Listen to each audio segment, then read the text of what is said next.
Hello, everyone. My name is Nick Infernus, and welcome back to another comic book review. If I sound stuffy, it's because I'm in sort of the ending phase of that cold I talked about in the community post. But, anyways, here we have a trio of Thanksgiving break reviews of movies that I watched during my Thanksgiving break from college. And we're going to start out with a movie that I watched mainly because I wanted to see where all the sort of distaste for it came from. Captain Marvel. Now, what's interesting about me watching movies by is like when I watch them by myself, I tend to get a better idea of my opinion on them. The only case where this wasn't really the case was actually with Guardians of the Galaxy, but all the other ones I had a much better time you know understanding what I liked, what I didn't like, and I definitely say that's the case here. Now, when I first saw this movie, actually the past two times that I've watched this movie, I came out of it, really enjoying it and not really understanding where all the hate came from. Watching it this time, I can definitely see where people might not like it. I still really enjoyed it.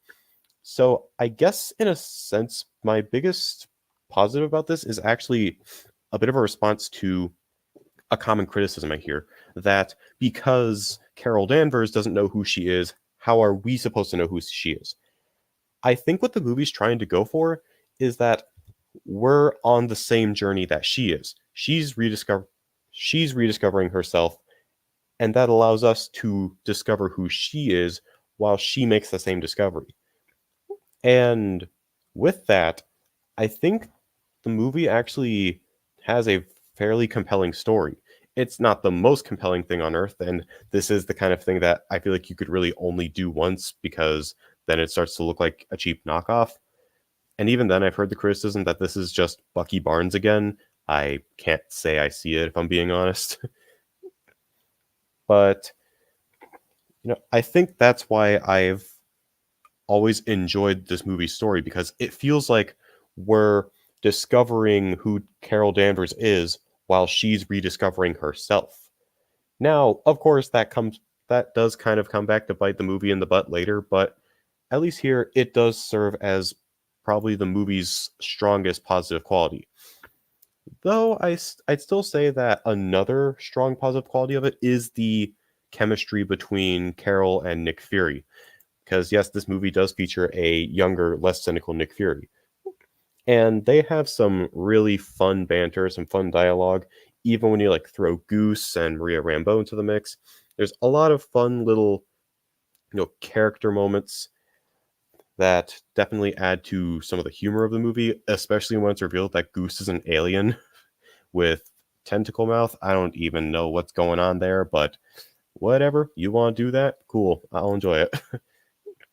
But I also like the sort of twist that they did with the scrolls. Now, I don't read the comics, so for all I know, this might not be an MCU invention. But before watching this movie, my only exposure to the scrolls was Avengers Earth's Mightiest Heroes, where they did the Secret Invasion plot a lot better than Secret Invasion did, as in the MCU version of it. But there, the scrolls were villains and not really portrayed in that much of a sympathetic light. I mean, both the Kree and the Skrulls were perceived as villains, but the Skrulls were definitely villains. Here, they portrayed them as, an oppressed race that's just trying to find a safe place to live.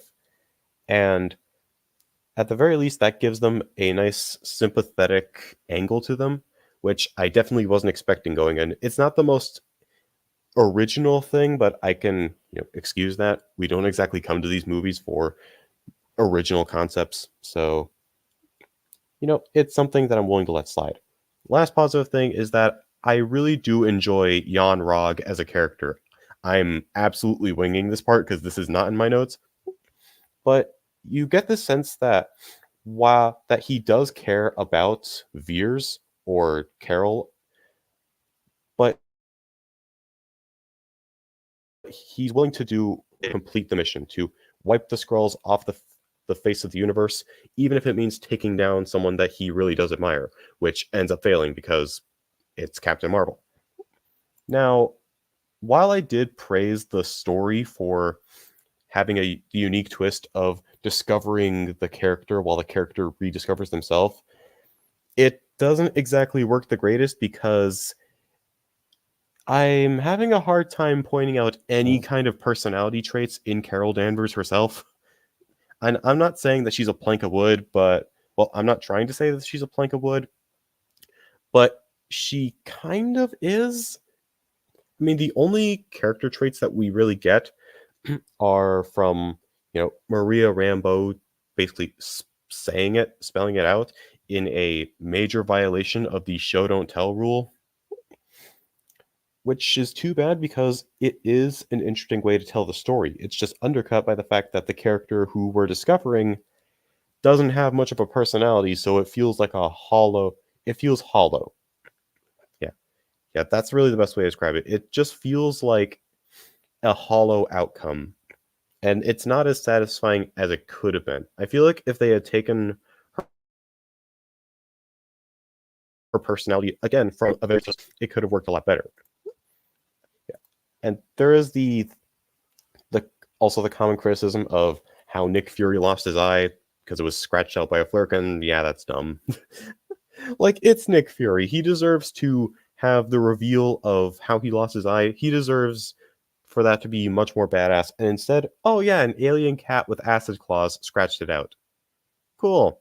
Yeah, that doesn't undermine his badassery at all. I mean, at the very least, it doesn't ruin his character because we do still get all the fun, banter between him and Veers. But at the same time, that's just a stupid twist. Yeah. And I'd say my last issue with this movie is actually with the Supreme Intelligence. For one, it's just not interesting, mainly because we only get to see what it looks like from the perspective of Carol. We only get to see who she sees and not anyone else. I feel like if it at least showed who Yon-Rogg sees, then that would have probably made it a bit more interesting.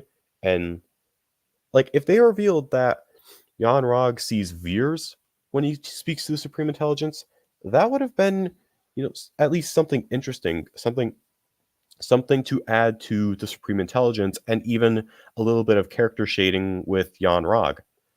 But instead, we just get a scene of Mar-Vell in a grunge outfit dancing, which is still the cringiest moment in the whole movie. Probably in the entire phase, if I'm being completely honest. So, overall, do I get why people don't like this movie? If you asked me this before I rewatched this, I would say no. Now I'd say yes. I do understand the criticism that Carol Danvers has the personality of a broom, as Josh Scorcher puts it.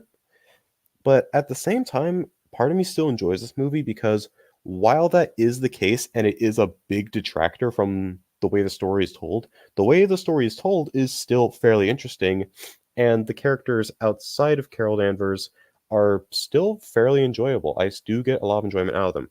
So for that, I'm okay with giving this movie a 3 out of 5. Definitely not as good as the originally, but it is still a movie that I wouldn't mind rewatching at least a few times in the future. Anyways, guys, that's going to be my review on Captain Marvel. If you enjoyed, you know what to do. I'm not going to bore you with all the generic stuff. See you guys in the next video. Take care, and Godspeed.